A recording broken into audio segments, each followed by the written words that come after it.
तुझी प्रेम पुन्हा देवोनिया तुझी प्रेम पुन्हा देवोनिया मग मी व्यवहारे असे वर्म मग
मी प्रेम पुन्हा देवोनिया तुझे प्रेम पुन्हा देवोनिया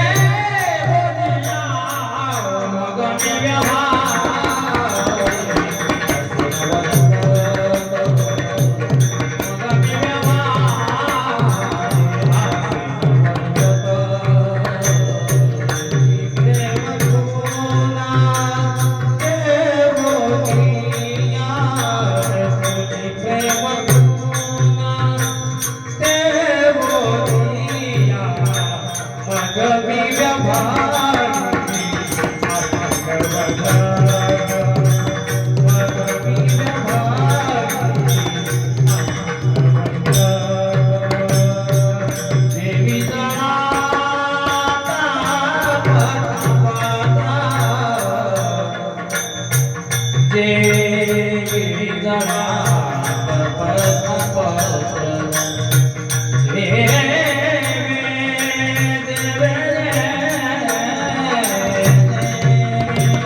मन जाणून नेनते करी माझे मन तुझी प्रेम फूल देऊन या मग मी व्यवहारी असेल वर्तत जेवी जळात पद्मपत्र ऐकून नायके निंदा स्तुती काणी जैसा काऊन मनी योगीराज देखून न देखे प्रपंच हा दृष्टी स्वप्नीची या सृष्टीचे ल्या जेवी मग मी व्यवहारी असेन वर्तत जेवी जळात पद्मपत्र तुका म्हणे ऐशे झालिया वाचून तुका म्हणे ऐशे झालिया वाचून करणे तोशीन वाटतसे मग मी व्यवहारी असेन वर्तत जेवी जळात पद्मपत्र विठ्ठल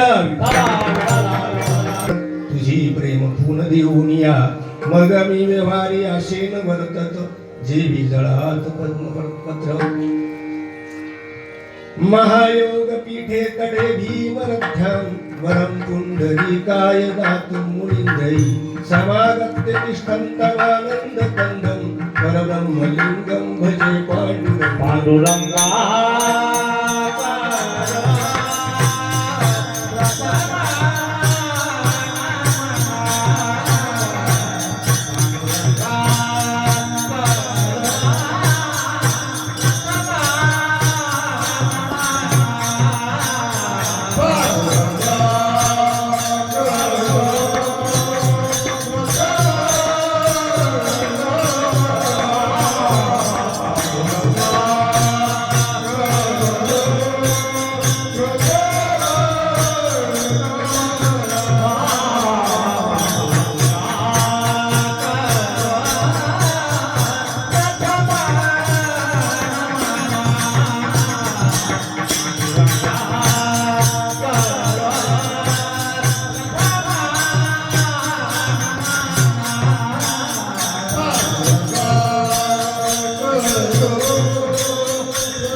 विवेकाने जेने सुघटित समाजा टिकविले महासिद्धांताचे हृदय रसिकत्व उकले लसत भक्ती ज्ञाने तरतर विला करू तया ज्ञानेशा ते विमलमतीने वंदन करू ज्ञानेश्वरा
आळशी नमन करुणी सकळा हरिकथा बोले वडिया बोला अज्ञान म्हणून या कुल्या बाळा चालवी सकळा नामा म्हणी जाणून नेनते करी माझी मन तुझी प्रेम खून देऊन या मग मी व्यवहारी असे वर्तत जेवी जळात पद्मपत्र.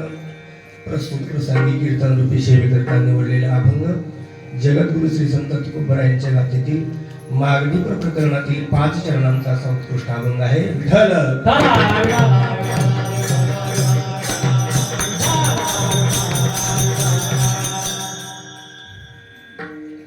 या चालू असलेल्या पंचमदिनी कार्यक्रमामध्ये 4थ्या दिवसाची ही माझी सेवा 5व्या दिवसाची माझ्या वाटेला आलेली आहे. मागील दरवर्षाप्रमाणे आपण याही वर्षी हा शिवरात्रीचा कार्यक्रम साजरा करत आहोत. त्या निमित्तानं तुम्ही आम्ही सर्व जमलेली भाविक मंडळी आणि सर्व गायक वृंद ज्यांची नावं मला पाठ आहेत असे आणि ज्यांची नावं मला पाठ नाहीत असे पण सर्वच ज्ञात अज्ञात ज्यांना मी ओळखतो जे मला ओळखतात ज्यांना मी ओळखत नाही आणि तेही मला ओळखत नाही अशा सर्वांना अभिवादन करून या कीर्तन रूपी सेवेला सुरुवात करतो. विठ्ठल झालेली आपल्याला त्यामुळे जास्त परिहार द्यायचा नाही. मागील लोकांनी दिला असेल तो व्यवस्थित लावून घ्यायचा असं पुढं कॉपी पेस्ट म्हणतात त्याला असं करून घ्यायचं. कोणाचं चांगलं असेल तो लावून घ्या. माझा घासा थोडासा खराब झालेला आहे 4-5 दिवस झालं मी म्हटलं चांगला होईल शेवटपर्यंत पण तो झाला नाही. जाऊ दे ईश्वरी इच्छा बली अशी असं म्हणायचं. सेवा आपण जशी जमेल तशी पूर्णत्वास नेऊ. भगवान परमात्म्याच्या चरणी ही सेवा समर्पित करीत असताना तुकोबरायांचा मागणी प्रकरणातील अभंग मी निवडलेला आहे. अभंग तुकोबरायाच्या गाथेतील 5 चरणांचा असून अभंगाच्या एका चरणामध्ये तुकोबराय मागणं मागतात. राहिलेल्या 3 चरणामध्ये मागणं पूर्ण झाल्यास फळ काय भेटेल ते सांगतात आणि जर हे नाही पूर्ण झालं तर काय होईल हे शेवटच्या चरणात सांगतात. अभंगाचा अर्थ मी तुम्हाला सांगून टाकला की पहिल्या चरणामध्ये मागणं आहे. त्याच्यानंतर मागणं प्राप्त झालं मागणं पूर्णत्वास गेलं तर 3 चरणामध्ये त्याची फलश्रुती आहे आणि मागितलेलं मागणं जर तुम्ही पूर्ण नाही केलं तर शेवटच्या चरणामध्ये काय परिस्थिती होईल तो तुम्हाला सांगतो. आता आपल्या व्यवहारिक जगतामध्ये आणि पारमार्थिक जगतामध्ये दोन्ही ठिकाणी आपल्याला रोज काही ना काही मागावं लागतं आणि नेहमी आपण मागत असतो की मर्यादित लोकांकडे मागत असतो. ज्याच्याकडे देणं बी मर्यादित आहे आणि घेणं पण मर्यादित आहे अशाच लोकांकडे आपण मागत असतो. किंबहुना जीवच जीवाकडे मागत असतो. मात्र जीवानं जीवाकडे मागून त्याचं मागणं कधीही पूर्ण होत नाही.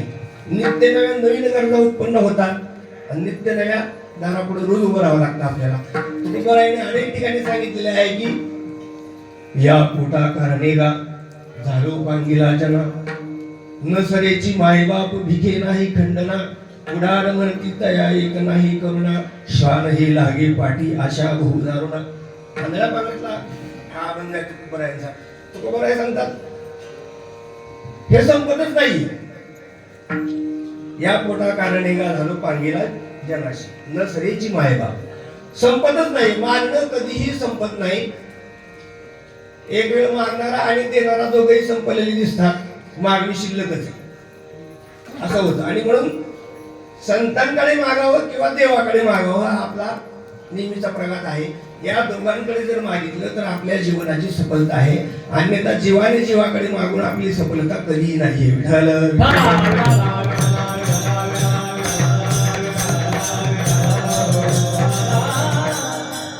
मागणाऱ्याच्या आणि देणाऱ्याच्या अधिकाराप्रमाणे त्याच्यामध्ये काही भेद असतात. मागणाऱ्याचा तितका अधिकार आहे का आणि देणाऱ्याची पण तेवढी पात्रता आहे का या दोन्ही गोष्टी विचारात घ्याव्या लागतात.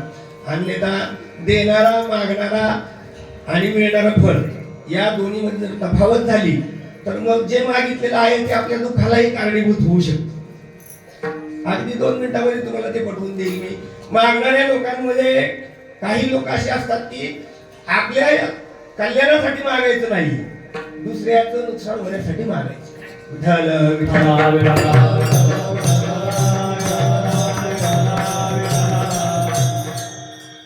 ज्या दिवशी कीर्तन करत आहोत तो दिवसही भगवान शंकराचा आहे आणि भगवान शंकर ही भोळी देवता म्हणून ओळखली जाते.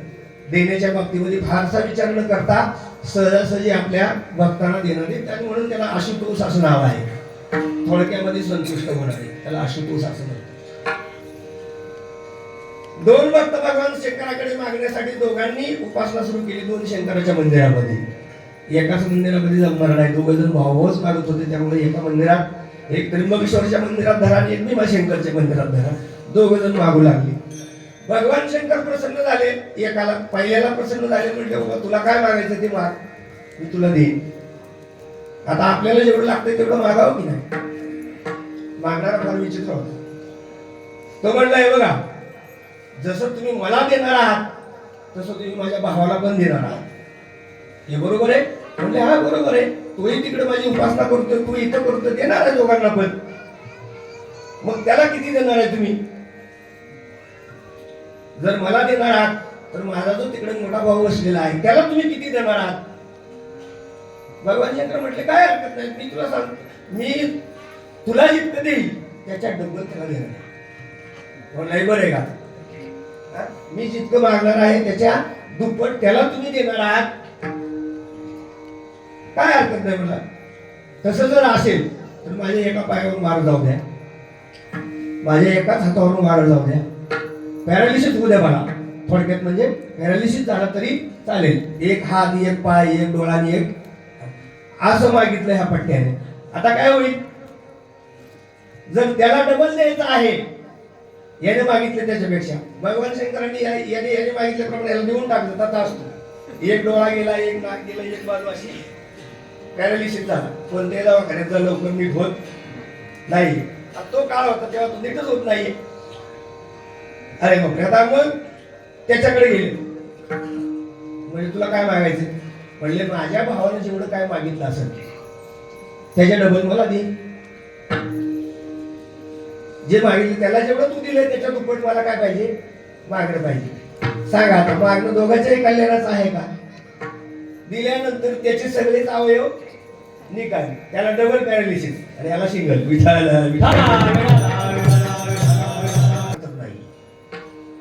तुकोबारायांनी अनेक अभंगामध्ये मागणं मागितलंय. अनेक याच्या पूर्वीचे प्रमाण आपल्याला सांगता येतील की तुकोबाराय अनेक ठिकाणी म्हणतात, काही ठिकाणी म्हणतात की बाबा माझं मन तुझ्या चरणाच्या ठिकाणी राहू दे. कधी म्हणतात माझ्यावरती तुझी कृपा होऊ दे. काही ठिकाणी म्हणतात माझे चित्त तुझे पायी राहे ऐशी तरी काही धरोनिया बाई भवातारी दातारा. असे अनेक अभंग आहेत. आता पुढे धीर काय देऊया म्हणा, ऐशे नारायणा प्रेरिले ते पाहिजे. तुकोबाराय सांगतात मला जर काय द्यायचं असेल तर फक्त तुझी सेवा दे, तुझी भक्ती दे, या व्यतिरिक्त मला काही नको आहे. आणि माझं हे मन माझ्या तुझ्या ठिकाणी स्थिर राहू दे. असं तुकोबारायांचं अनेक अभंगामध्ये मागणं आहे. काही ठिकाणी दुर्बुद्धी ते म्हणा, कदा नको नारायणा आता मजायशी करी, तुझे पायी चित्ती धरी उपजला भाव, तुमचे कृपे सिद्धी जावो, तुका म्हणे आता लाभ नाही या व्रता. असे अनेक अभंग तुकोबारायांच्या गाण्यामध्ये सापडतील.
अखंड दया प्रीती मददे तयाची संगती, मग मी कमळाप्रती तुझवा राणी, कांटाळा पडवणे राहीन तये काही उगीच उगाच संतांचे पायी. तुझी अनगा विठोबा असे तुकोबारायांचे अभंग आपल्याला गाथ्यामध्ये बघायला मिळतील. किंवा काहीच मागत नाही, अखंड दया तुझी प्रती, तूच ज्याला आवडतो अशांची संगती दे, किंबहुना एकतर संतांची संगती दे, पर्यायानं फक्त भगवान परमात्मा ज्याच्या चित्तामध्ये असेल त्याची मला संगती दे, असं तुकोबाराय मागतात. आणि काही कितीतरी प्रमाण आपल्याला सांगता येतील. कधी मनाबद्दल असतील, कधी बुद्धीबद्दल असतील, कधी समाजाच्या कल्याणाबद्दल असतील, तर कधी स्वतःच्या कल्याणाबद्दल, आणि कधी देवभेटीबद्दल, तर कधी संत भेटीबद्दल, असे अनेकविध प्रमाण आपल्याला गाथ्यामध्ये सापडतील आणि अनेकही अभंग सापडतील. त्यापैकीच आपण निवडलेला हा एक अभंग आहे. तुकोबाराय अभंगामध्ये फार मोठं मागणं मागत नाही. पाहिलं तर त्याच्याकडे जरा थोडं अवलोकन केले की आपल्या लक्षात येईल की फक्त मागणं एकदम थोडक्यात आहे, मागणं लय मोठं विस्तारित नाही. काही काही अभंगामध्ये पूर्ण अभंगात मागणीच असते, तसा अभंग नाही. एका चरणाच्या फक्त पूर्वार्धामध्ये मागणी, बाकी संबंध अभंग त्याची फलश्रुती सांगणार आहे आणि नसेल झालं तर निगेटिव्ह काय होईल हेही सांगणार आहे. या दोन्ही गोष्टींचा विचार करताना आपण अभंगाकडे बोलत असताना पहिल्यांदाच आपण लक्ष देऊया की जे मागणं मागितलेलं आहे ते मागणं कशा संदर्भात आहे.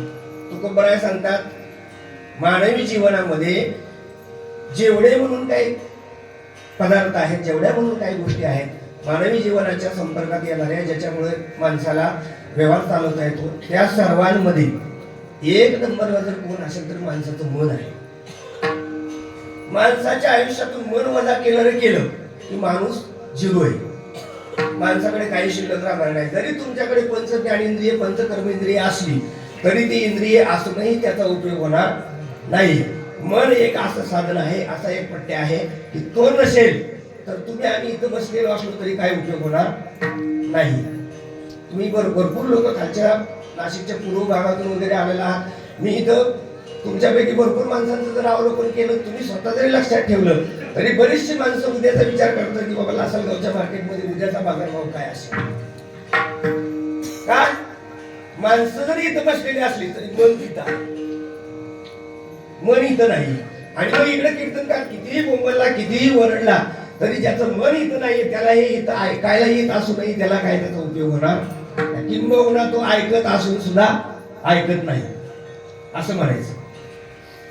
कितीतरी लोक असतात, चांगले चांगले कीर्तन चाललेले असतात, प्रवचनं चाललेले असतात, महाराज सांगत असतात, गाणे गातात, मृदंगाचार्य वाजवतात, सगळं चाललेलं असतं, परंतु जवळ नाही मन, जवळ नाही चित्त, काय मांडलेले प्रेत, अशा पद्धतीने भरपूर माणसं बसलेली असतात. म्हणून सर्वात महत्वाचा घटक आहे मन. आता या मनाबद्दल अनेक लोकांनी विचार केला, तर ते तितकं महत्वाचं आहे. मानवी इंद्रियांपैकी माणसाकडे जेवढी इंद्रिय आहेत त्यापैकी मन हे एक इंद्रिय मानलेलं आहे. किंबहुना मनापेक्षा प्रबल असं दुसरं इंद्रिय नाही.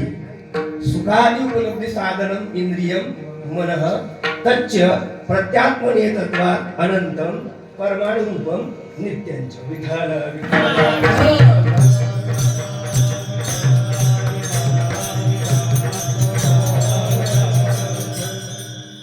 व्यवस्थितपणे मनाची व्याख्या त्याच्यामध्ये सांगितलेली आहे. तर्कसंग्रहकाराने त्याच्यामध्ये सांगितले, सुखादी उपलब्धी साधनम इंद्रियम मनः.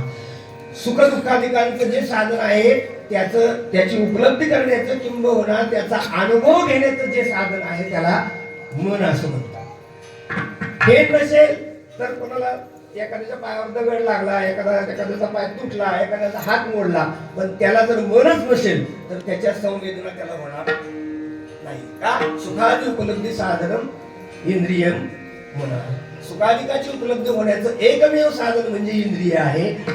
आता त्या इंद्रियाच्या, त्या मनाच्या बाबतीमध्ये अजूनही काय व्याख्या आहेत. स्पर्शरहित तत्वे सती क्रियावत्वम मनसो लक्षण. हे मन स्पर्शरहित आहे आणि क्रियायुक्त आहे, त्याला मनाची व्याख्या असं म्हणतात. आता याच्याबद्दल मी जास्त तुम्हाला सांगत नाही. उभं राहिलेल्या मंडळींमध्ये या गोष्टीबद्दल चांगली माहिती आहे, माझ्यापेक्षा जास्त माहिती तुम्हाला. तर्कसंग्रहाची रोज ऐकत आहात, सांगत आहात, आणि समोर बसलेल्या एकाही माणसाला याबद्दल काय माहिती नाही. त्यामुळं दोन्ही गोष्टी अडचणीच्या आहेत. तुम्हाला भरपूर माझ्यापेक्षा माहिती आहे आणि यांना अजिबातच माहिती नाही, त्यामुळे मी जास्त त्याच्यावर बोलतच नाही.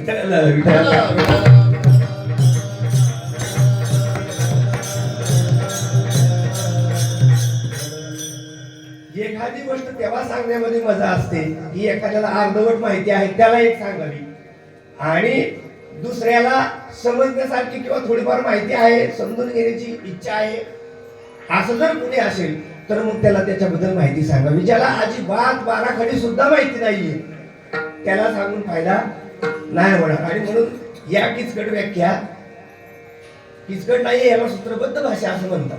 एकदम सोपं आहे ते. त्याला भाषाशास्त्रामध्ये 1 नंबरचा दर्जा दिला जातो असं तर्कसंग्रह त्याच्यामध्ये त्याच्यातली ही व्याख्या आहे. मात्र ती व्याख्या तुम्हाला मला न कळण्यासारखी आहे. पण आमच्याकडे मनाच्या बाबतीमध्ये जसा भारतीय दर्शनकारांनी विचार केलाय तसा भारतीय मेडिकल सायन्स ज्याला आपण म्हणतो त्या मेडिकल सायन्सनं सुद्धा मनाबद्दल खूप विचार केला. त्याला सायकोलॉजिस्ट असं म्हणतात. मनाबद्दल विचार करणारे जे लोक असतात त्या लोकांना मानस उपचार तज्ञ किंवा सायकोलॉजिस्ट असं म्हणतात. जे की मनावरती काय प्रक्रिया होते का, किंबहुना मनावर काय आघात झाला आहे का, मानवी शरीरावरती जसा आघात होतो त्या आघाताचा परिणाम म्हणून काहींच्या मनावर परिणाम होतो. विठ्ठल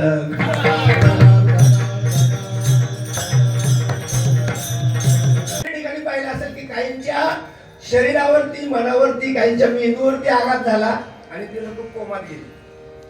त्यांच्या आघात शरीरावर झालाय मात्र इंद्रिय त्यांचं जागेवर राहिलेलं नाहीये. मन त्यांचं आता त्यांना साथ देत नाहीये, किंबहुना मन त्या ठिकाणी उपस्थित नाही म्हणा, किंवा मनाला ग्लानी आली म्हणा. या अवस्था मानसशास्त्राने याच्यावरती विचार केला. आणि म्हणून शारीरिक व्याधीवरती उपचार करणं जितकं सोपं आहे त्याच्या काही पटीनं मानसिक व्याधीवरती उपचार करणं कठीण आहे. तुम्ही एखाद्या डॉक्टरकडे गेला त्याला जर सांगितलं मला असा असा त्रास होतोय तर तो म्हणतोय बघा उपचाराच्या 2 पद्धती आहेत. एक उपचार आहे हार्डवेअर आणि दुसरा उपचार आहे सॉफ्टवेअर. एकावर ते हार्डवेअरचा उपचार करता येतो. जे हार्डवेअर आहे म्हणजे हे हार्डवेअर म्हणजे ही बॉडी आहे, त्या बॉडीवर जो उपचार करता येईल तो पटकन करता येईल. किंबहुना एखाद्या अवयवामध्ये काय फरक पडला असेल किंवा तो अवयव जर काम करत नसेल तर तो अवयव तिथून कट करून त्याच्या ठिकाणी जॉईंट रिप्लेसमेंट सर्जरी करता येईल. असं शक्य आहे. कोणाच्या गुडघ्याच्या वाट्या आहेत त्या काढून बदलता येतात. कोणाचा पायच तुटून गेलं तर त्याला कृत्रिम पाय बसवता येतो, नाही का. काही लेजर सर्जरी आलेली आहेत बाजारामध्ये. आपली त्वचा, आपला चेहरा एकदम विद्रूप असेल भूतासारखा तर तो एकदम सुंदर ऐश्वर्या राय सारखा करता येतो. विठ्ठल विठ्ठल.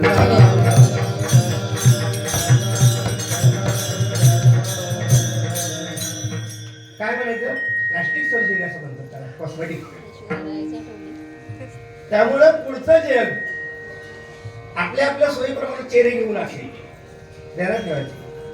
निसर्गानं दिलेला जसा आहे तसा चेहरा जर आपल्याला ऍक्सेप्ट करायचा नसेल तर पुढच्या जगामध्ये वेगळे वेगळे चेहरे, किंवा 1 वर्षभर हा चेहरा ठेवू शकतो, पुढच्या वर्षी दुसरा पण ठेवू शकतो, असंही होण्याची शक्यता आहे ना. असं भरपूर जगामध्ये होतं की मला हा चेहरा वापरून कंटाळा आला, आता दुसरी सर्जरी करून मी काय करणार आहे, बदल करणार आहे.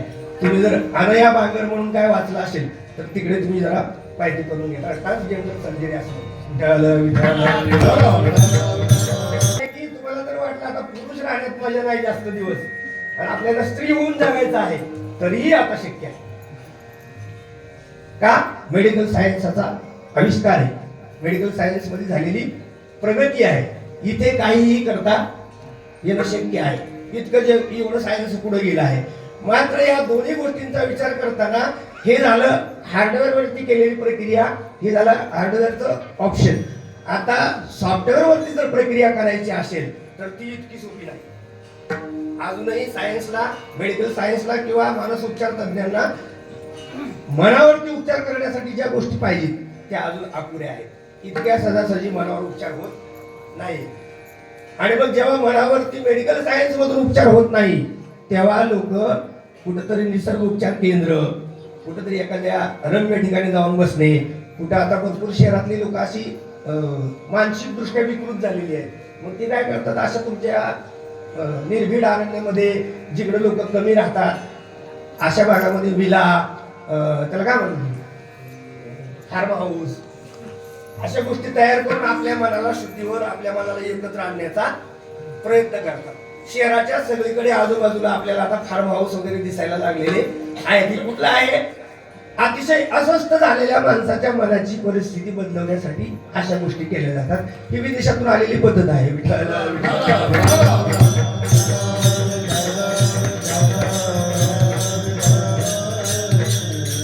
तेव्हा मनावर उपचार करणारी यंत्रसामुग्री आतापर्यंत तरी पुरेशी नाही.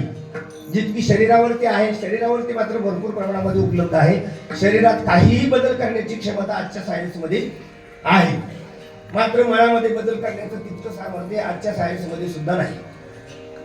मात्र हे सगळं माहीत असूनही आमच्याकडे आध्यात्मिक शास्त्रामध्ये मनाच्या बाबतीमध्ये खूप मोठा विचार केलेला आहे. या तर्कसंग्रहाच्या सुरुवातीपासून तर उत्तर मीमांसेपर्यंत किंबहुना वेदांत दर्शनापर्यंत मनाबद्दल अचूक माहिती काढण्याचा प्रयत्न केलाय आणि त्याच्यावरती अचूक उपचार कसा करता येईल हा विचार फक्त आध्यात्मिक शास्त्रानं किंबहुना वेदांत दर्शनानं केलेला दिसतो.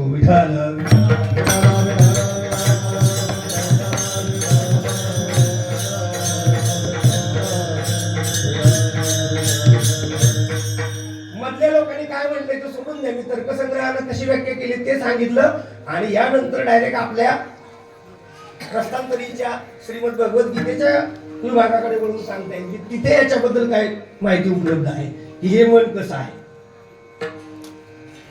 या मनाबद्दल भगवान परमात्मा सांगतात की बाबा माझ्या ठिकाणी तुझं मन लाव किंवा मला मन एकाग्र कर, निग्रह कर मनाचा. असं म्हटल्या अर्जुनाचा प्रश्न आहे की अरे बाबा माकडाला समाधी कधी घेता येते का? मरकड समाधी घेईल राहायला म्हणे तिला राहिलं महावात. अर्जुनाचा प्रश्न आहे. तुम्ही म्हटले मनाला एका जागेवर ठेवा, पण सर्व लोकांचा अनुभव असा आहे की मन कधी एकत्र राहत एका ठिकाणावर राहत नाही. त्याचा स्वभाव इतका चंचल आहे आणि त्याच्या चंचलतेचा वेग इतका आहे की त्याच्या इतकं वेगवान कोणी नाही. हे मन एका क्षणामध्ये तिन्ही लोकांमध्ये फिरून माघारी येऊ शकतं. जे जे कोणीच आतापर्यंत कल्पना केलेल्या नाही त्या गोष्टींचा ती कल्पना पण करू शकतं. अस्तित्वात नसलेल्या विषयांची सुद्धा कल्पना करण्याची मनाकडे ताकद आहे.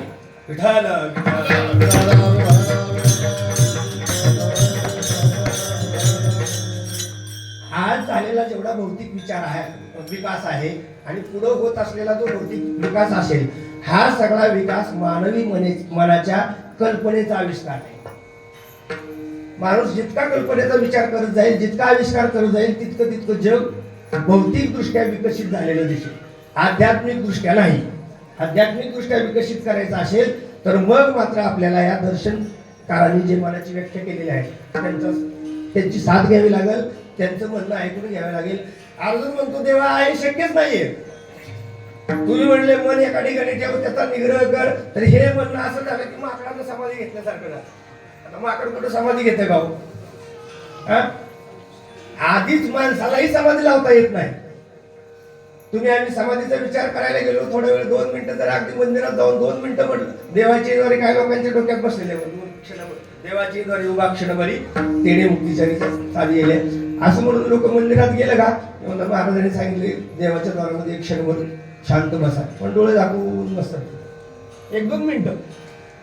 पण ती 1-2 मिनिटं सुद्धा कशी बसतात त्यांची त्यांनाच माहिती. 1-2 मिनिटं सुद्धा बसणं शक्य नाहीये. तेवढ्या वेळामध्ये सुद्धा त्यांना विचारा की तेवढ्या 2-3 मिनिटांमध्ये एखाद्या मिनिटामध्ये देवच तुमच्या ध्यानामध्ये होता का? आजूबाजूने कोण येतंय का? आपल्या डोक्यावर पाय देतंय का? घरातलं काय बिघडलंय का? इतके विचार केल्याचा उरुसच स्वप्नात येतोय का? या ध्यानामध्ये येतो का? या सगळ्या गोष्टींचा विचार करा. अर्जुन म्हणतो जेव्हा शक्य नाही राहे म्हणे तिला या राहिलं महावात. हा जो वारा आहे, हा जो महावात आहे, त्याला जर म्हटलं की बाबा थांबतो एका जागेवर तर तो कधी थांबणार नाही. वाऱ्याचा वेग सर्वसाधारणपणे तासाला 20 ते 30 किलोमीटरचा असू शकतो, पण जर वादळ आलेला असेल तर तो ताशी 150 किलोमीटर किंवा त्याच्यापेक्षा काही पट वेगाने तो वाहत असतो वारा. म्हणजे आपली गाडी एका तासामध्ये पुण्याला जात असेल तर वारा त्याच्या काही पटीनं पलीकडे जाऊ शकतो. ही काय आहे? वाऱ्याचा वेग आहे. वायू वेगानं माणसाचं मन चालत असतं. वायूचं फक्त उदाहरण देता येईल, मात्र वायूच्या काही हजार पटीने मनाची पुढे जाण्याची क्षमता आहे. त्याचं वैशिष्ट्य असं आहे की तुम्ही एखादा देश बघून आलेला असाल तर तो देश आज इथून हजारो किलोमीटर दूर आहे, पण तुम्ही मनाला ठरवलं की तिथल्या एखाद्या बिल्डिंगचं मला दर्शन करायचंय, एका क्षणामध्ये मन तिथं हजर आहे. मनाची प्रगती, मनाची काय आहे? गती आहे, गती. मनाचा वेग आहे. द्रुतगती महामार्ग, express, bullet train, Vande Bharat sleeper, हे असलं काय डोक्यात ठेवू नका. याच्यासाठी, याचा वेग मोजण्यासाठी वायू सुद्धा अपुरा आहे, इतक्या वेगानं मन धावतं. आणि अशा मनाबद्दल भगवान सांगतात की बाबा तुझं मन काय करतो, मग निग्रह कर. अर्जुन म्हटला अरे बाबा नाही जमणार आहे. चंचलम ही मनक कृष्ण, चंचलम ही मनक कृष्ण, प्रमाती बलवत दृढम, तस्याहम निग्रहम मन्ये वायु सुदुष्करम. अतिशय चंचल आहे, वाऱ्याच्या वेगानं धावणार आहे, याचा निग्रह करणं शक्य नाहीये. हे आपल्या प्रस्थानत्रयी मधल्या एका ग्रंथाचं मनाबद्दलचं विधान झालं. बाकीच्या दोन्ही ग्रंथामध्ये अजून बरीच व्याख्या शिल्लक आहे, तिकडे बरंच काय म्हटलेलं आहे मनामध्ये. पण इथं भगवान सांगतात बाबा तुझं जरी तुझं म्हणणं मान्य केलं आम्ही, मन चंचल आहे, मन एका जागेवर थांबणार नाही, हे मी मान्य केलं, त्याच्याबद्दल काही दुमत नाही. पण हे मन सुद्धा निग्रह केल्यानं, त्याच्यावरती वेळोवेळी अभ्यास केल्यानं ताब्यामध्ये येऊ शकतं. वैराग्येन च गृह्यते, अभ्यासेन तु कौंतेय वैराग्येन च गृह्यते. नाही का? या पद्धतीने या मनावरती आपल्याला ताबा मिळवता येईल हे भगवान सांगतात. मनाबद्दल विशिष्ट प्रकारचा एक काही नियम नाही मानता आला तरी एखाद्या नियमाप्रमाणे मन जर त्या त्या ठिकाणी लावत राहिलो आपण, तर मनाबद्दल भगवान सांगतात की हे मन त्या त्या ठिकाणी परत परत जाईल. एखादी गोडी त्याला लावली, एकदा कीर्तनाची गोडी लावली तर मन काय होईल, प्रत्येक वेळी कीर्तनाकडे जाईल. त्याचा स्वभाव आहे, ते चंचल आहे हे मान्य केलं. पण त्याच्याकडे एक चांगली गोष्ट अशी आहे की त्याला आपण जे जे दावीत जाऊ त्या त्या गोष्टीकडे त्याची गोड आपोआप असेल. गोविंद गोविंद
गोविंद गोविंद म्हणाला गरी या छंद, मग गोविंद ते काया भेद नाही देवातया.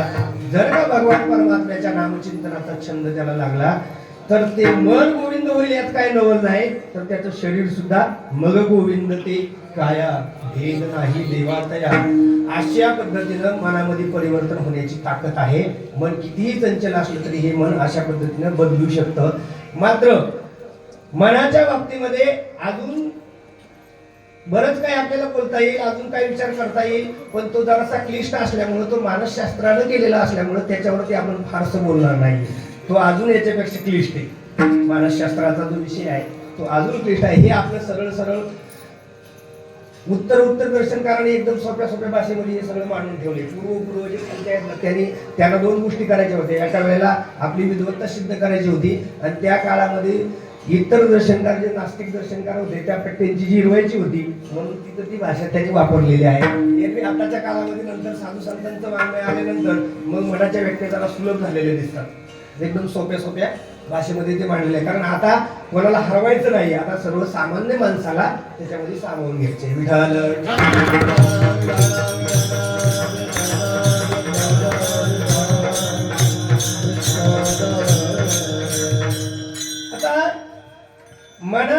बाकी इंद्रियांचा जो संबंध आहे तोही अत्यंत महत्वाचा आहे. मनाचा आणि इंद्रियांचा आणि आत्म्याचा हा जो संबंध आहे तो अत्यंत महत्वाचा आहे. हा संबंध कुठेही थोडासा विचलित झाला, कुठेतरी दुरावा त्याला निर्माण झाला तरी सुद्धा तुम्हाला मला मनापासून होणारे जे सुखदुःखादी भोग आहेत किंवा ज्याचा साक्षात्कार होते ते होणार नाही. 10 इंद्रियांचं मन अध्यक्ष आहे असं म्हणतात. पंचकर्म इंद्रिय आणि पंच ज्ञानेंद्रियांचा अध्यक्ष. आता अध्यक्ष म्हटलं ना तर अध्यक्ष हा त्याच कोटीतला असावा लागतो. अध्यक्ष असेल अथवा मंत्री असेल तो त्याच कोटीतला असावा लागतो. म्हणून मन सुद्धा इंद्रियांच्या कोटीमध्ये आहे. इंद्रियांचा ते अध्यक्ष आहे तर इंद्रियाच्या स्वरूपात आहे. ते दुसरा अध्यक्ष होणार नाही. आमदारच मंत्री होऊ शकतो आणि मंत्री सगळ्या आमदारांचा अध्यक्ष होऊ शकतो. दुसरा खासदार असला तर खासदाराला तसं होता येत नाही, कारण ते त्याच्याकडे त्याची पात्रता नाही. आणि म्हणून याच्यामध्ये 2 गोष्टी त्याने अत्यंत महत्वाच्या सांगितल्या की मोबाईल टॉवरशी संपर्क अगोदर होणार, त्याच्यानंतर पलीकडच्या व्यक्तीशी संपर्क होणार. बरोबर का? आता या गोष्टी इतक्या वेगानं होत असतात. या 2 गोष्टी होत असताना एक होतं की तुम्ही बटन दाबल्यानंतर मोबाईल टॉवरला एक रिंग जाते, विद्युत लहरीची हिट त्याला जाते किंवा त्याला हिट होते आणि तिथून पलीकडच्या मोबाईलला पुन्हा विद्युत लहरीची एक मिनिट जाते. याला ध्वनी शास्त्राच्या याच्यामध्ये चांगलं त्याचं वर्णन आहे. असं म्हणता येईल आपल्याला की जोपर्यंत बेल वाजते तोपर्यंत विद्युत लहरीमध्ये रूपांतरित आहे. एकदा कॉल उचलला की त्या विद्युत लहरी ध्वनी लहरीमध्ये परिवर्तित होतात. ध्वनी लहरी विद्युत लहरीत परिवर्तित होतात आणि पुन्हा विद्युत लहरी ध्वनी लहरीमध्ये परिवर्तित होतात आणि म्हणून आपल्याला ऐकायला येतो. हा काय आहे? सर्वसाधारण मोबाईलचा किंवा टेलिकम्युनिकेशनचा जो नियम आहे या नियमाला सांगते की नाहीतर मग तसं जर असतं काय त्याच्या व्यतिरिक्त काय साधन असतं तर मग आपल्याला आपला मोबाईल चार्जिंग असण्याची गरज राहिली नसते आणि मोबाईल टॉवरची सुद्धा गरज राहिली नसते. कारण विद्युत लहरींना दोन्ही लहरींना विद्युत लहरीमध्ये परिवर्तित केलं जातं आणि पुन्हा एकदा दोन्ही लहरी पुन्हा परिवर्तित होऊन पुन्हा तिकडं विद्युत लहरी परिवर्तित होऊन दोन्ही लहरीमध्ये परिवर्तित होतात तेव्हा आपल्याला तिकडे ऐकायला येतं. मनाच्या बाबतीमध्ये असंच आहे. मन हे आत्म्याकडून काही संवेदना घेते आणि त्या पुढं इंद्रियांकडे पाठवते. हा त्याचा मध्यस्थ आहे, हा त्याचा मीडिएटर आहे. मीडिएटरचं काम करते. काही वेळेला त्याला इंद्रियांकडून संवेदना मिळत आहेत, अनुकूल प्रतिकूल जे काही मिळायचे ते त्याला इंद्रियांकडून मिळते. तो त्यांना कॅप्चर करून पुन्हा आपल्या आत्म्याकडे पाठवते आणि आत्मा पुन्हा त्याला प्रतिक्रिया देत असताना ती प्रतिक्रिया पुन्हा कुठे येते? इंद्रियाकडे येते. कोण मात्र मध्यस्थ कोण आहे? मन आहे. मन एकटं मन आहे. हे मन या दोघांच्या मध्ये नसेल तर या इंद्रियांचं आणि आत्म्याचं काय होणार नाही? मग कम्युनिकेशन होणार नाही. या सर्वांचं साधन, या सर्वांचा संवाद मिळवण्याचं एकमेव साधन म्हणजे मन आहे. 10 इंद्रिय आणि आत्मा यांचं कम्युनिकेशन करायचंय, यांचा समन्वय साधायचा आहे किंवा यांचा संपर्क ठेवायचा आहे. हे जर संपर्क ठेवायचा असेल तर या दोघांच्या मधला दुवा मन आहे. हे मन नसेल तर तुम्हाला इकडे हाताला लागलं, तुमचा हात तुटून गेला, काय झालं तर याची संवेदना मनापर्यंत आत्म्यापर्यंत पोहोचणार नाही. जर आत्म्यापर्यंत पोहोचणार नाही पोहोचली तर तुम्हाला दुःख अथवा सुख हे बी होणार नाही. अशी अडचण येईल त्याच्यामध्ये. आणि म्हणून मन इंद्रिय आहे, मात्र असं इंद्रिय आहे की स्पर्शरहित आहे आणि क्रियायुक्त आहे आणि हे या दोघांचा संपर्क साधतो. विठ्ठल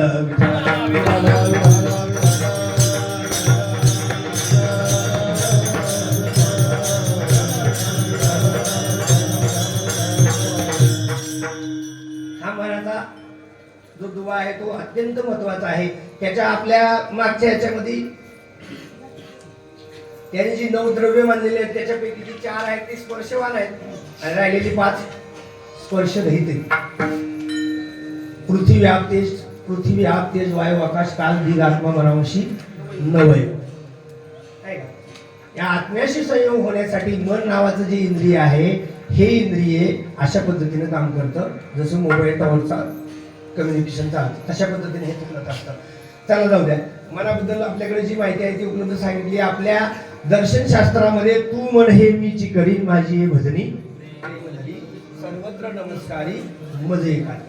भगवान गीतेमध्ये अनेक ठिकाणी मनाबद्दल माहिती देतात, मनाबद्दल सांगतात की बाबा ह्या मनाचा स्वभाव किती चंचल आहे, तेही त्यांना मान्य आहे. पण सर्वात महत्वाची गोष्ट काय आहे की हे मन जिथं आपण त्याला लावू त्या ठिकाणी ती एकाग्रपणाने राहू शकतं असं मनाबद्दल सांगता येईल. आता अभंगाच्या या पहिल्या प्रश्नामध्ये जात असताना मनाबद्दलची माहिती झाली आणि जे मागणं आहे ते मागणं मनाच्या अनुषंगाने नसून माणसाच्या जाणतेपणाबद्दल आणि नेमतेपणाबद्दल आहे. आता मी आधी मनाची माहिती तुम्हाला सांगितली कारण ती महत्वाची होती माझ्यासाठी की बाबा आधी मन ज्याच्यामुळे हे घडून येणार आहे ते त्याचं साधन, जे प्राप्त करून घेणार आहे, जी मला पाहिजे गोष्ट जी मी मागत आहे तुमच्याकडे ती मिळेल कशानं, त्याचं साधन तुम्ही बरं आहे मन आहे असं सांगतात. त्या मनाच्या व्यतिरिक्त ते तसं मिळणार नाही. आणि म्हणून जाणून अगोदर जाणता असायला पाहिजे, मग नेमता असायला पाहिजे. हे आहे मागणं. अभंगामध्ये मागणं काय आहे, अगोदर भरपूर शिकून घ्यायचे. BA MA M.Com BA BEd जे काय पदवी असतील त्या सगळ्या मिळवून घ्यायच्या आणि पुन्हा काय करायचे, नेमतेपणानं राहायचे. मला काही कळत नाही, मी कुठली डिग्री घेतलेली नाही, मी अज्ञानी आहे, मी शिकलेलो नाही, असं अगदी वेडेपणानं राहायचे. अशा पद्धतीची मागणी आहे. अभंगाच्या प्रथम चरणामध्ये तुकोबरा हे मागणं आपल्याला सांगतात.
तुझी प्रेम पूर्ण देऊन या.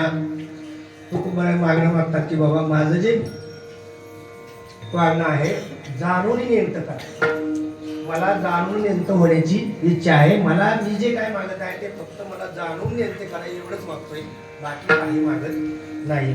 आता लोक म्हणतील अहो जाणून नेमतं होण्याची गरजच नाहीये. तुकोबरा या अनेक ठिकाणी आपल्या अभंगामध्ये सांगतात की जीव हा पूर्वी जाणताच होता आणि तो नंतर काय झालाय नेमता झालाय. हे नेमते पण त्याला आपोआप आलेलं आहे, त्याला काय करायची गरज नाही. आता पुन्हा नेमता होण्याची गरजच नाही. भीत मी झालो देवा काय जे आल्याचे बरं, आता माझं दृष्टी देई पांडुरंगा भाई बाबा. हा जीव जाणताच होता, देखत होतो आधी मागे पुढे सकल. पूर्वी मला जीवाला किंबहुना या आत्म्याला सगळं काही मागचं आणि पुढचं दोन्हीकडचं कळत होतं. किंबहुना त्रिकाला बाधित त्याला सगळं काही कळत होतं. त्याच्याकडे दिव्य दृष्टी होती, त्याला सर्व कारण त्यावेळेला तो व्यापक होता हे त्यांना ठेवायचे फक्त की त्याच्याकडे व्यापकत्व होतं म्हणून त्याला अज्ञानाची बाधा झालेली नव्हती. तोपर्यंत हा काय होता जाणताच होता. हा जीव पूर्वी जाणताच होता, तुकोबराय सांगतात जाणता होता, आणि हा नंतर नेणता झालेला आहे. आता मागा पूर्वी असलेल्या जाणतेपणाचा बाद आता आलेल्या नेणतेपणानं केलेला असल्यामुळे आता नेणतेपणा आहे. आता नवीन काय मागितलं? जीव जाणून पहिलंच जाणून नेणता आहे. जीवाला पहिलंच काही कळत नाहीये. जाणून नेणतेपणा म्हणायची काही गरजच नाही, पण पूर्वी तो जाणताही होता. हेही तुकोबरायांना मान्य आहे की पूर्वी जीव जाणता होता, त्याला पूर्वी कळत होतं, पण नंतर कधी काळात काय झालं माहित नाही. कधी हा मायेच्या उपाधीमध्ये सापडला आणि अविद्येच्या त्याच्यामध्ये, आणि आता तो काय झालाय मग नेणता झालाय. त्याला आता काय कळत नाही. अशा पद्धतीचं मागणं आहे. तर तुकोबराय सांगतात मला नेणतं करा. नेणतं करा म्हणतात. नेणतेपणा आणण्यासाठी, अज्ञानीपणा आणण्यासाठी पहिल्यांदा जाणतो व्हावं लागेल. अभंगाचा शब्द महत्वाचा आहे की जाणून नेणते करी मन. जाणून नेणते करी माझे मन. आधी मला जाणतं करा आणि मग परत मला नेणतं करा. म्हणजे जाणतेपणा हा असला पाहिजे, किंबहुना मला आधी कळालं पाहिजे आणि मग नंतर मी अज्ञानी माणसासारखा या जगात राहिलो पाहिजे. हे तुकोबरायांना मान्य. आता कोणी म्हणेल मग असं करायचंच होतं तर मग जाणतं कशाला व्हायचं? काय गरज आहे? शिकायचं म्हणजे सगळे तुम्ही डिग्र्यावर एखाद्या मुलानं, एखाद्या आई वडिलांनी एखाद्या मुलाला चांगल्या युनिव्हर्सिटीला पाठवलं, कॉलेजला पाठवलं, शिकून आला, सगळ्या डिग्रीची एवढे मोठे गठ्ठे घेऊन आला, पुस्तकाची सर्टिफिकेट वगैरे सगळे, आणि बाप आल्यानंतर म्हणलं एवढे सगळे नदीत बुडवून टाक. याचा काय उपयोग नाही. असं चालेल का? लाखो रुपये बापानं खर्च केल्यात आणि मुलानं रात्रंदिवस अभ्यास केला. म्हणजे इमानदारीने ज्याने अभ्यास केलाय मी त्याच्याबद्दल बोलतो. ज्याने कॉप्या करून कागद गोळा केला त्याच्याबद्दल मी नाही बोलत. पण असा जर कोणी एखादा चांगला असेल आणि त्याचे आई वडीलही तितके जाणते असतील तर आई वडिलांना जसं म्हणावं की बाबा या डिग्र्या सगळ्या तू जाळून टाकल्या तर टाकून दे, याचा काय उपयोग नाही. हे म्हणणं जसं हास्यास्पद आहे तसं तुकोबरायांचं मला जाणून नेणते करा हे म्हणणं सुद्धा चुकीचं दिसतंय.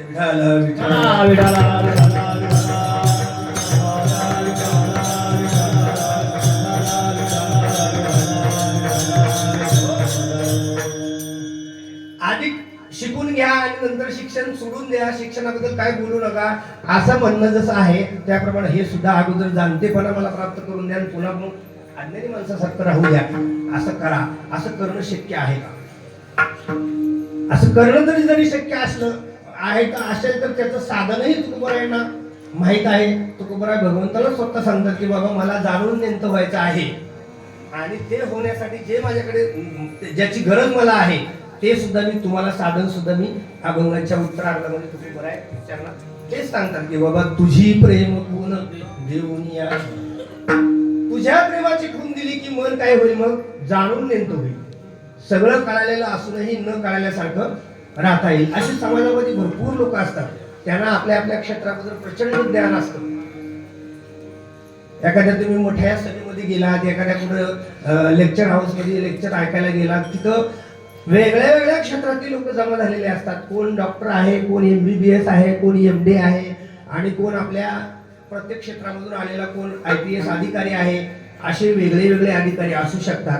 पण एखाद्या सामाजिक सभेमध्ये गेल्यानंतर त्यातला कुणी असं म्हणत नाही की बाबा मी एवढा एवढा शिकलेलो आहे आणि मी इथं कसा बसू खाली, असं न म्हणता ते आपली ती सभा व्यवस्थित ऐकून घेतात. आता हे आपल्यामध्ये काय झालेलं आहे, आपल्यामध्ये एखाद्याचा सत्कार नाही केला तर आपली लोक रुसून बसतात. आपला अज्ञानीपणा आहे, कारण आपण जाणून नेमते नाही, आपण नेणून नेमते आहोत.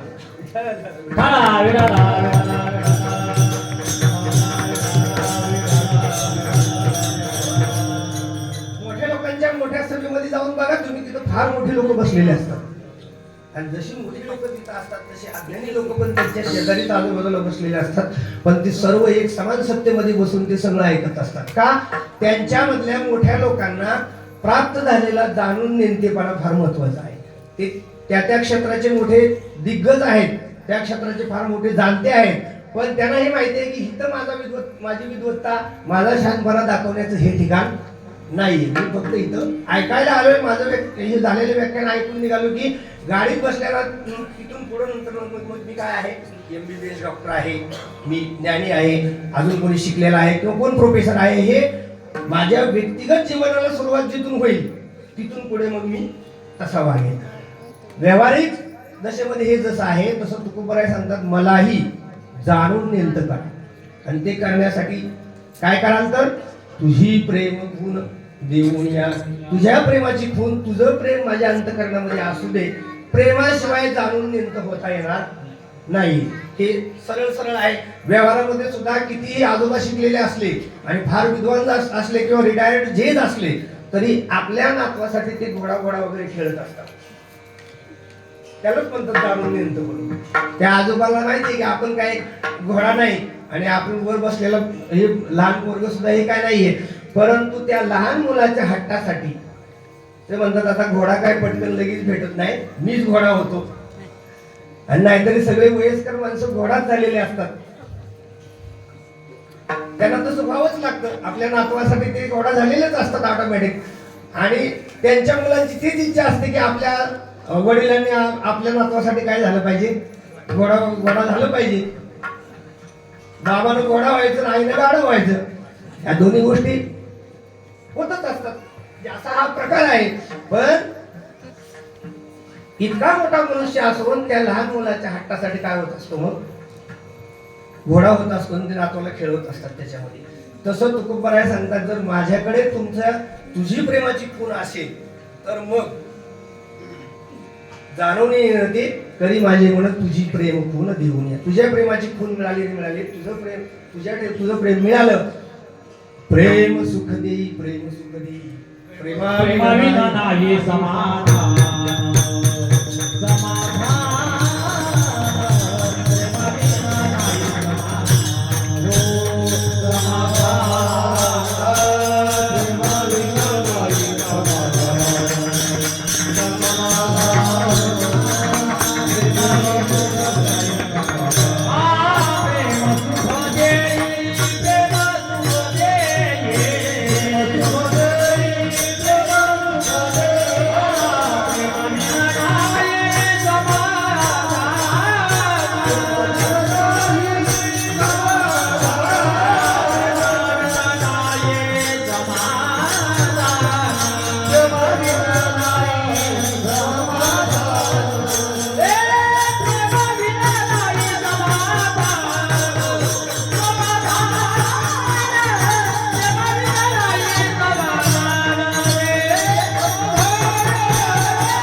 प्रेम सुख देई, प्रेमाविन नाही समाधान. तुकोबरायने हे माहिती आहे की भगवत प्रेम जर आपल्याला मिळालं तर आपलं मन जाणून नेतं होण्यासाठी कोणतीही अडचण येणार नाही. बरं, ही जर जाणून नेमतेपणा आपल्याला पाहिजेच आहे तर याच्यासाठी आपल्याला प्रयत्न करण्याची गरज नाही. आपण आधीच नेमते आहोत याबद्दल मी सांगितलं. पण याच्यावरती थोडंसं व्यवस्थितपणे बोलता येईल. भावांतरानंतर वेळ मिळाला की मी त्याच्यावरती थोडंसं 1-2 मिनिटं स्पष्टीकरण देऊन मग नंतर सेवा आटोपती घेईल. आतापर्यंत आपण हे बघतोय की हे मन भगवान परमात्म्याच्या ठिकाणी राहण्यासाठी किंबहुना आपला जाणतेपणा घालवून नेमतेपणा येण्यासाठी आपल्या मनामध्ये भगवत प्रेमाची जोड असणं अत्यंत गरजेचं आहे. अन्यथा आपल्याला नेमतेपणानं राहता येणार नाही. पायपा जाणीवेची बळे तिथे मोठेपणाच्या ज्या गोष्टी आहेत ना, तिथे कोण कोण किती मोठा आहे त्याचं वर्णन केलंय. येत जाणीव करीतून नेणे अखिले पण विरवितेची उणे, आम्ही झालो ऐशे जो म्हणे तो काहीच नाही. मागच्या सगळ्या गोष्टी बघून घ्या. 9व्या अध्यायातल्या ज्ञानोबराय सांगतात बघा, इथं ज्याला वाटतं की मी जास्त शहाणा आहे तो माझ्या ठिकाणी काहीच नाही. म्हणून येत उत्पत्ती अग्नी विसरी जे जे जगाला कुठे होईचे ते जवळीक माझी. असे 9व्या अध्यायामध्ये ज्ञानोबरायने भरपूर लिहून ठेवले की भगवान स्वतः भगवंताच्या मुखातले हे शब्द आहेत. जाणतेपणा इथं काही कामाचा नाही.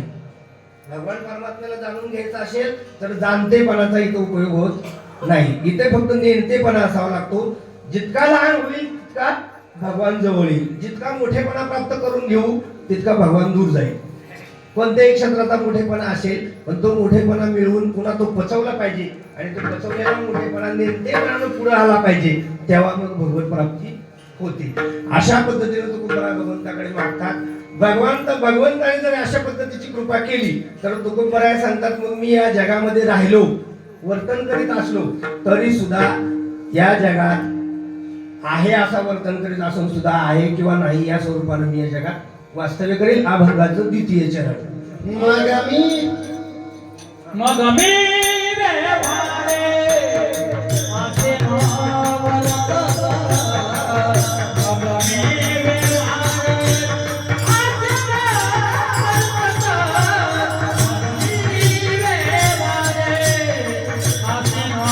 नावलता. मग मी व्यवहारे असे नावलता.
मग मी या जगतामध्ये जाणून नेमक्यासारखं वर्तन करू लागलो, अशी जर अवस्था माझी झाली, तुकोबराय म्हणतात, मग व्यवहारामध्ये मी जरी राहिलो, वर्तन करीत असलो व्यवहारामध्ये, तरी सुद्धा जसं कमळाचं पान पाण्यामध्ये राहतं पण पाण्यापासून अलिप्त राहतं, पाणी थोडंही त्याच्या पानाला चिकटत नाही, अशा पद्धतीनं ते वर्तन करीत असतं. तशा पद्धतीनं मीही व्यवहारामध्ये राहीन. कमळाचं कमळ जर तुम्ही कधी बघितलं असेल तर कमळाचं पान पाण्यामध्ये भिजलेलं कधी निघणार नाही, ते कोरडंच निघतं पाण्यातून सुद्धा. तसं तुम्ही आम्ही संसारामध्ये जरी राहत असलो, संसार करीत असलो, तरी संसारामध्ये तुकोबराय सांगतात राहून संसारापासून मी वेगळा राहीन. कोणी म्हणेल मग संसारापासून जर अलिप्तच राहायचं तर संसारात राहायचं कशासाठी? आपल्या संत वाङ्मयाने या सगळ्यांची उत्तर आधीच देऊन ठेवलेली आहेत की बाबा जोपर्यंत जीव आहे, जोपर्यंत जीवत्व दशा आहे, तोपर्यंत कोणालाही व्यवहारातून बाहेर पडता येणार नाही, अजिबात नाही. नहि देहभृता शक्यम त्यक्तुं कर्माण्यशेषतः यस्तु कर्म फलत्यागी सत्यागी ते विधीयते.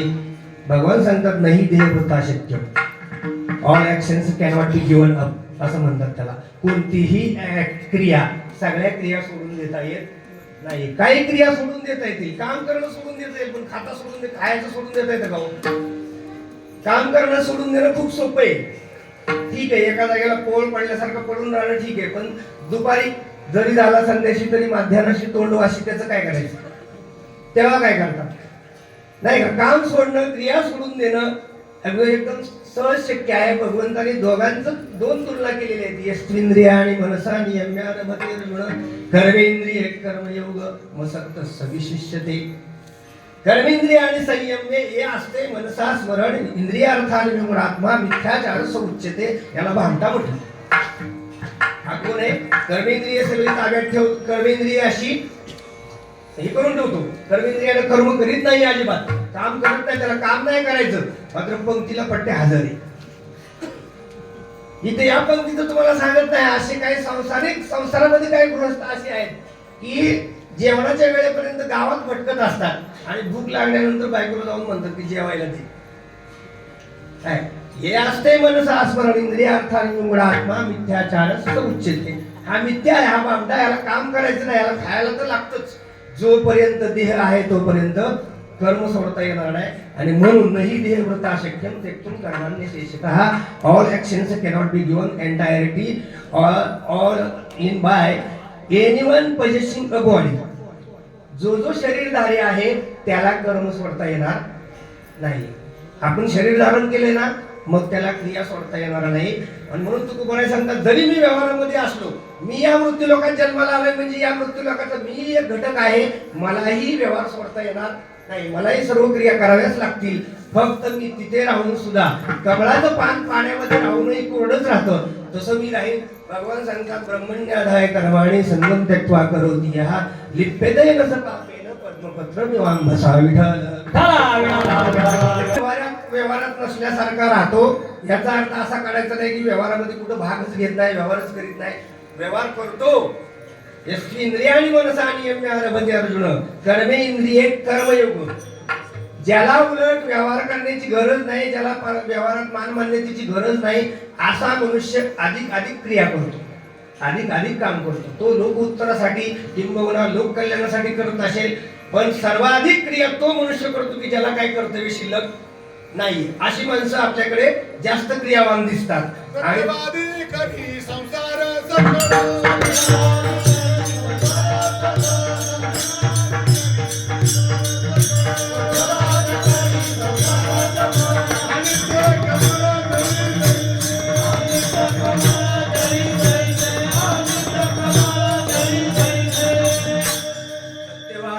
संसार सकळ अलिप्त कमळ जळी देशे.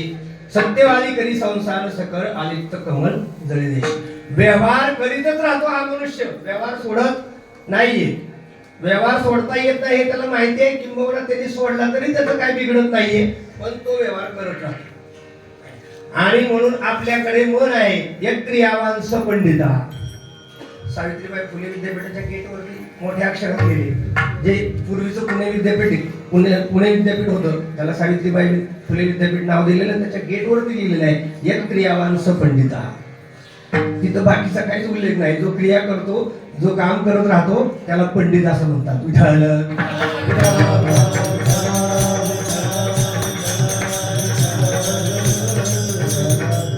म्हणून जाणत्या माणसाने आणि नेणत्या माणसाने दोघांनी पण क्रिया सोडता कामाचं नाहीये. क्रिया सोडली की शरीर निर्वाह चालवता येणार नाही. नाही कश्चित क्षणमपि जातु तिष्ठत्य कर्मकृत कार्य देवशक कर्म सर्व प्रकृती जैर्गुणी. क्रिया सोडली की शरीर निर्वाह चालणार नाही. भरपूर लोकांचं असं म्हणणं असतं की आम्ही मागावर आता गेली वर्षानुवर्ष कामच करत आलोय, आता तरी आम्हाला आरामात बसून खाऊ दे, आता तरी बसून खाण्याची वेळ आहे. असं कोणाला वाटत असेल ना तर समजायचं आपलं मरण जवळ आले. ज्याला ज्याला वाटतंय की कामातून निवृत्ती घ्यायची त्याने समजायचं आपलं काय आलंय, आता जवळ आलंय, पटकन आपण टेकणार आहे. ज्याला वाटतंय की मी जिवंत असेपर्यंत मी क्रियाच करणार आहे, तोच मनुष्य या मृत्यू लोकांमध्ये अधिक अधिक काळ जगू शकतो, चांगल्या पद्धतीने तो जगू शकतो. नाहीतर मग कोणाचं वजनच वाढतंय, कोणाचं बीपी वाढतोय, कोणाचं काय वाढतंय, कोणाची साखर वाढते. काय वाढते? क्रिया बंद झाल्या.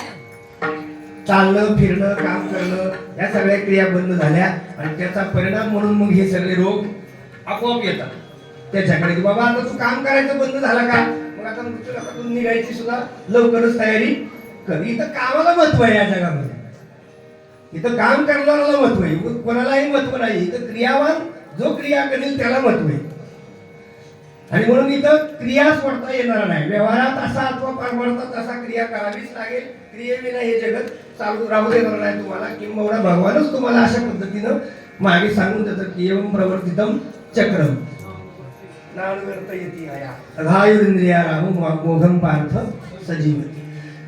असं या व्यवहारामध्ये असताना काम करावंच लागतं. फक्त ते चांगलं करायचं का वाईट करायचं हे दोन्हीपैकी एक निवडायचं आपल्या हातात आहे. या व्यतिरिक्त आपल्या हातात काहीच नाही. क्रिया सोडून देणं आपल्या हातात नसून क्रिया करत राहणं आपल्या हातात आहे. मग अशी क्रिया करत असताना मी या व्यवहारामध्ये राहील. अजून काय तुकोबराय सांगतात, जर असं जर झालं तर मग जगामध्ये काम करत असणाऱ्या माणसाला अनेक गोष्टीला समोर जावं लागतं. चांगलं काम करा नाही तर वाईट करा. मंदिराचं काम असलं तरी मागावून काहीतरी लोक निंदा करणारे असतातच. बघा ते बोला काय करायचे, मंदिर वगैरे बांधून काय करायचे, बायको नाही, मुलं नाही, वंशीच नाही, मंदिर एवढं आश्रम कशाला बांधायचे, अशा सगळ्या गोष्टी बोलणारी लोक असतात. व्यवहारातली लोक म्हणत असतात, अरे त्याला मूल नाही, बाळ नाही, काय नाही, तो कामच करत राहतो, एवढे पैसे कमवून त्याला काय करायचे. बघायला बघितलं तर एकच मुलगी, तिचंही लग्न झालं तरी हा पैसे जमाच करतोय, हे सगळं चालूच आहे असं म्हणणारी लोक या जगामध्ये काही कमी नाही. तुम्ही कोणी असा कोणत्याही क्षेत्रात नाही, पारमार्थिक क्षेत्रातले असू द्या, महाराज मंडळी असू द्या, नंतर सांसारिक क्षेत्रातली लोक असू द्या, नावं ठेवणारी माणसं आहेतच. तुकोबराय सांगतात, जर व्यवहारामध्ये कमळाच्या पानाप्रमाणे मी राहिलो तर मग मात्र मी कोणाच्या निंदेला अथवा कोणाच्या स्तुतीला भरी पडणार नाही. अभंगाचं तृतीय ऐकुनी नायके ऐकुनी नायके ऐकुनी नायके निंदा स्तुतिकारी ऐकुनी नायके ऐकुनी नायके ऐकुनी नायके निंदा स्तुतिकारी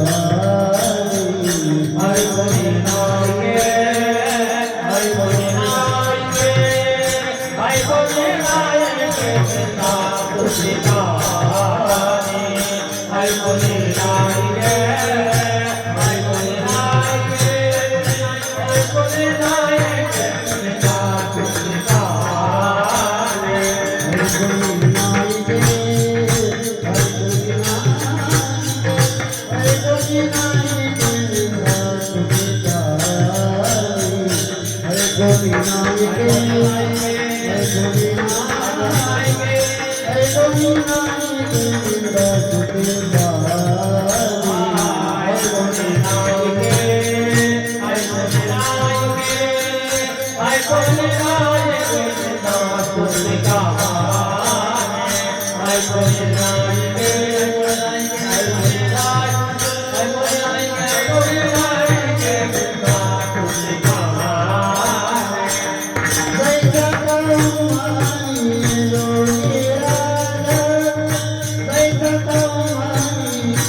ऐकुनी नाही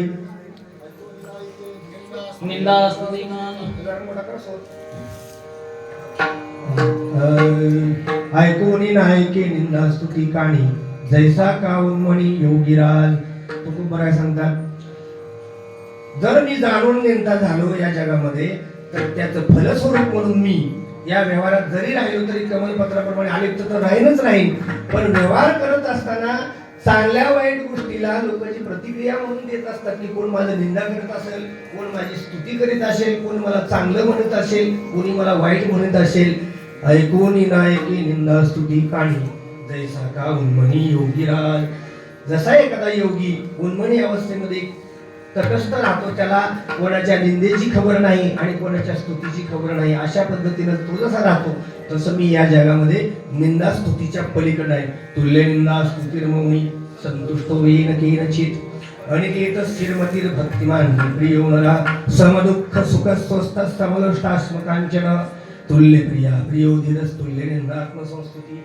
निंदिकोनी मारी वंदिकोनी पूजा करी मज हेही नाही तेही नाही वेगळा दोही पासूनी विठाल. अशा पद्धतीचं कीर्तन क्षेत्रामध्ये फार दुर्दैव आहे. इथे पण लॉबिंग करावं लागतं तेव्हा ते जमतंय. त्या गटातल्या लोकांना सामील व्हावं लागतं. आता महाराजांनी एक दिवस मला पत्रिका टाकली होती, ते म्हणले कीर्तन घेणारे, कीर्तन करणारे, कीर्तन ऐकणारे सगळे लोक या पत्रिकेमध्ये एकाच जातीचे आहेत. विठाल.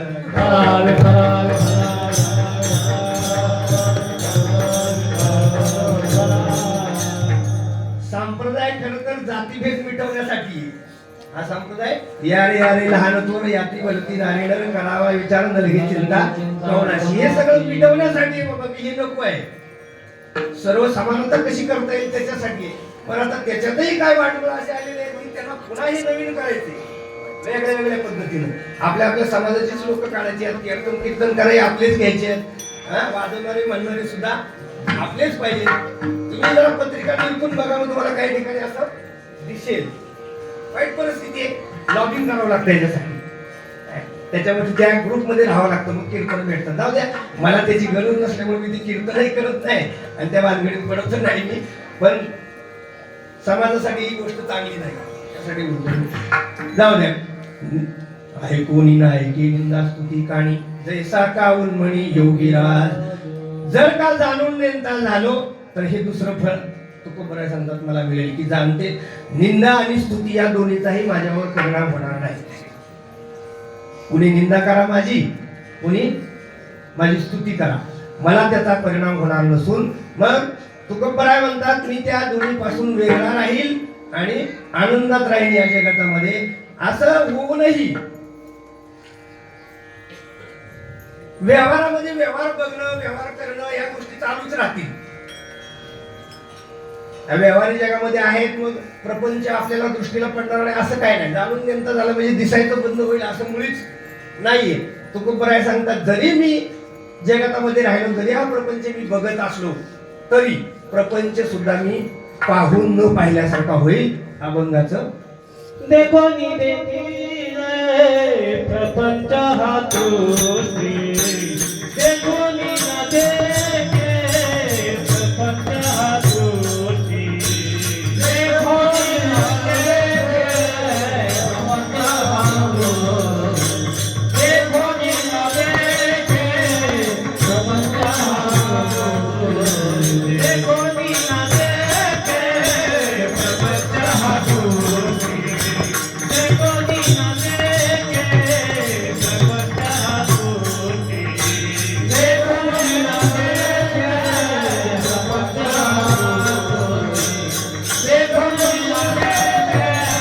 प्रपंच हा दृष्टी,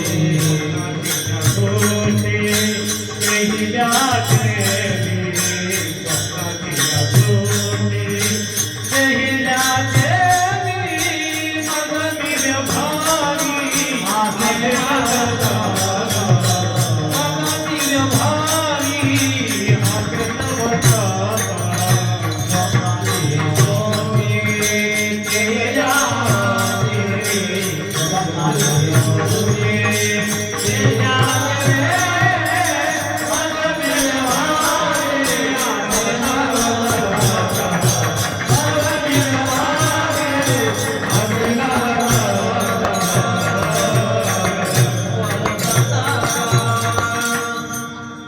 देखो नी न देखे प्रपंच हा दृष्टी. स्वप्नीची या सृष्टीची लीला जीवी. हा प्रपंच, हे विश्व, हा विस्तार मी पाहत असेल जगामध्ये मात्र न पाहिल्यासारखा राहील. देखून न देखे प्रपंच या दृष्टी स्वप्नीची या सृष्टी चेहऱ्या जीवी. स्वप्नामध्ये आपल्या आपण जे काही स्वप्न पाहत असतो जागे झाल्यानंतर जसं ते स्वप्न नष्ट होतं त्याप्रमाणे हे विश्व हे जगत हा प्रपंच मी पाहत जरी असलो तरी मी जाणून नेमता झालेलो असल्यामुळं मी हे बघत राहणार नाही. याचा माझ्यावर कोणताही परिणाम होणार नाही. आता कोणी वेळेला गाव प्रपंच पाहायचं जर तुम्हाला पाहून न पाहिल्यासारखं करायचं तर मग पाहूच नका ना. उत्तर याचंही असंच आहे की जोपर्यंत इथे आहोत आपण या मृत्यू लोकात आहोत तोपर्यंत हे सगळं बघावंच लागणार. चांगलं वाईट जे काय आपल्या समोर येईल ते सगळं आपल्याला बघावंच लागणार. पर्यायच नाही. फक्त बघण्याचा दृष्टिकोन बदलावा लागेल. अन्यथा हे बघितल्याशिवाय पर्यायच नाही. हे बघावंच लागते. कोणी न देखे प्रपंच या दृष्टी अशी दृष्टी प्राप्त करून घ्यावी लागेल तर त्याच्यापासून सुटका होईल. सुख दुःख माणसाची इच्छा नसतानाही कधी त्याला दुःखाच्या गोष्टी बघाव्या लागतात, कधी सुखाच्या गोष्टी बघाव्या लागतात या जगतामध्ये. हे सगळं अपरिहार्य आहे. हे सगळं कंपल्सरी हे करावंच लागेल आणि हे दिसतच राहील तुम्हाला काही केलं तर. तुम्हाला सांगतात मी असंच बघत राहील पण स्वप्नीची या सृष्टी ज्ञानदेव म्हणे पाहता पाहिले स्वप्नीचे चेहरे स्वप्नामध्ये जसं जेवढं काय आपण पाहिलेलं आहे स्वप्नामध्ये कितीही मनुष्य चांगल्या अवस्थेत असला ना तर स्वप्नामध्ये काही होतं त्याचा ऍक्सिडेंट होतो, त्याचा अपघात होतो, स्वतःची मान कापली असं त्याला कळतं. असे तुम्ही किती वाईट वाईट स्वप्न बघितले असतील. जे स्वामी विवेकानंदांच्या एका पुस्तकामध्ये त्यांनी लिहून ठेवले की जितक्या प्रमाणात तुमचं पोट बिघडलेलं असेल रात्रीचं तितक्या प्रमाणात वाईट स्वप्न तुम्हाला पडतील.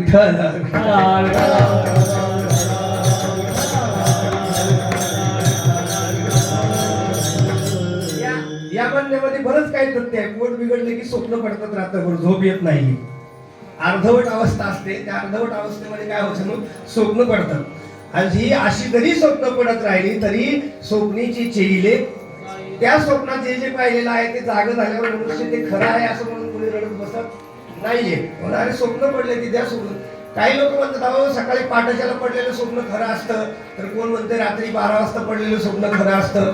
पण ज्ञानोबर आहे तुकोबर आहे मात्र म्हणतात स्वप्नीची चेहिले जाईल राय. यांच्या म्हणण्याला हे दुजोरा देत नसून ही सगळी स्वप्न कुठे येत असं म्हणतात. हा कशाचा परिणाम तुकोबर आहे सांगतात. फक्त मला जाणून नेमते पण आल्याचा परिपाक आहे. अभंगाच्या या 3 चरणामध्ये तुकोबरायाने याचं फलित सांगितलं. आता तुकोबराय सांगतात जर मी जाणून नेमता नाही झालो आहे असाच राहिलो व्यवहारामध्ये सर्वसामान्य माणसांसारखा तर माझ्या जीवनावरती त्याचा काय परिणाम होईल. अभंगाचं शेवटचं तुका माने तुका माने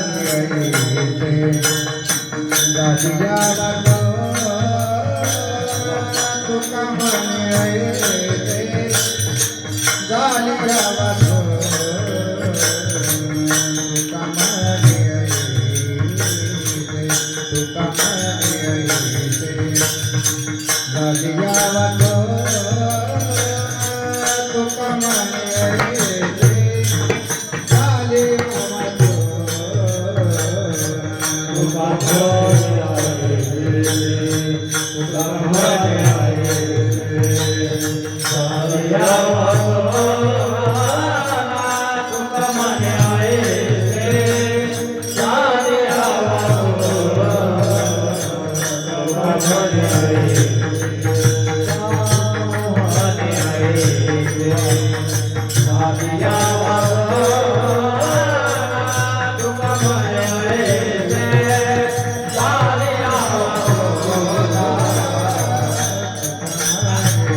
Yeah.